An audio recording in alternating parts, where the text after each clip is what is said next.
Il faut déjà signaler que la notion de management de la sécurité et de la santé au travail est un principe qui a été très mis en avant par les normes ISO, notamment la norme ISO 9001 depuis les années 2000, qui stipule que nous devons passer l'étape de la gestion de la qualité pour aller vers le management de la qualité. Et donc, pour matérialiser tout ça, pour améliorer en fait la sécurité et la santé au travail, ISO est allé plus loin en créant, après l'ESAS 18000, en créant l'ISO 45000, qui est aujourd'hui le référentiel pour tout ce qui est management de la sécurité et de la santé au travail. Alors, lorsqu'on parle aujourd'hui de la sécurité et de la santé au travail, de la prévention des risques professionnels, qu'est-ce qu'il faut comprendre? Il faut déjà comprendre que les risques professionnels sont subdivisés en deux catégories, à savoir les accidents de travail, les risques d'accidents de travail et les maladies professionnelles. Alors, en ce qui concerne les risques d'accidents de travail, dans notre pays, il y a beaucoup de lois, il y a beaucoup de textes qui réglementent ça, mais la structure la plus importante dans l'entreprise qui gère ou qui pilote ces aspects, c'est le comité d'hygiène et de sécurité. Et bien sûr, sous la coupole du responsable des ressources humaines en général. Et donc, les accidents de travail sont un aspect important dans la gestion de toute entreprise, parce que une entreprise peut fermer, peut tout perdre juste parce qu'elle a eu un accident mortel.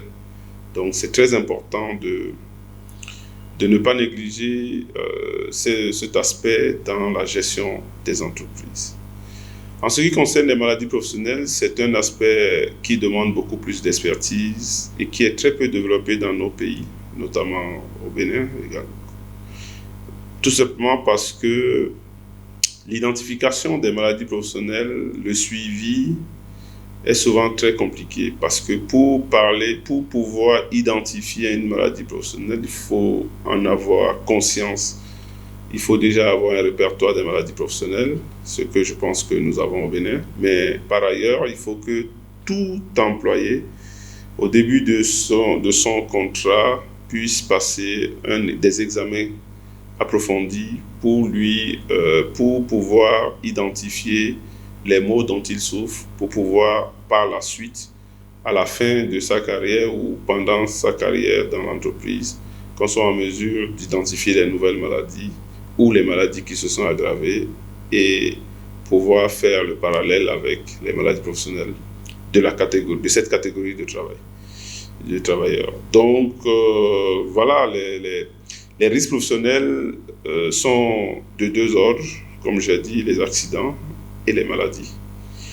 Au Bénin, la structure qui gère ces aspects en dehors de l'entreprise, c'est la caisse, la CNSS communément, qui est connue sous le nom de CNSS, mais qui est la Caisse nationale de sécurité sociale, donc qui prend en charge les maladies et les accidents de travail. Mais ce qu'il faut savoir, c'est que toute entreprise a le devoir d'avoir un responsable sécurité et santé au travail. Ce que nous constatons souvent, c'est que cette partie sécurité et santé au travail, parfois, n'est pas associée à la partie management des entreprises. Les entreprises ont une tendance à la considérer comme étant une charge supplémentaire, une obligation simplement, alors que au-delà de l'obligation légale que ça représente, c'est un levier de performance, la sécurité et santé au travail. C'est un levier de performance. Donc, pour me résumer, il faut dire que l'instauration d'une journée africaine de la prévention des risques professionnels est quelque chose de très important pour l'Afrique et pour nos pays subsahariens, tout simplement parce que nous sommes encore au début de notre industrialisation et nous avons beaucoup d'entreprises de très petite taille. Donc, l'intégration de ces aspects de sécurité et santé au travail dans le cœur, dans la gestion quotidienne, dans le pilotage des activités devrait être beaucoup plus facile et donc intégré dans les décisions de l'entreprise. Alors, comment ça devrait se faire? Toute décision de l'entreprise doit pouvoir être analysée sous le plan sécuritaire, sous le plan social, afin que un risque de santé ou de sécurité ne vienne pas plomber un résultat attendu ou ne vienne pas plomber l'atteinte d'un objectif. Donc, même pour les entreprises de très petite taille, il est important d'intégrer la dimension prévention des risques, notamment des risques d'accident et de maladies professionnelles. Alors, pour finir, je dirais que ce thème de cette année est pour moi une invite. Est pour moi une invite à toutes les entreprises, à tous les entrepreneurs, que ce soit les PME, les PMI, que ce soit les toutes petites entreprises, alors de saisir cette occasion pour pouvoir insérer dans leur management, c'est-à-dire dans leur système de gestion, la dimension sécurité et santé au travail,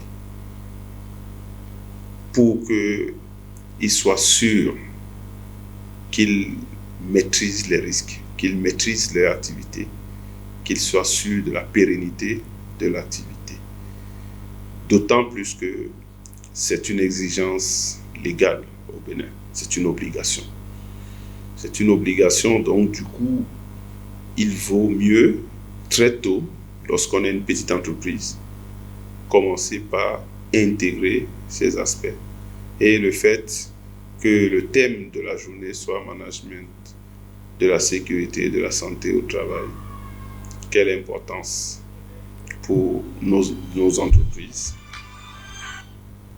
Je pense que c'est une très belle occasion et je souhaite à tous les entrepreneurs, à toutes les entreprises, de méditer sur cette dimension-là et de profiter de cette journée pour réfléchir profondément sur la dimension sécurité et santé au travail, qui est un levier de performance.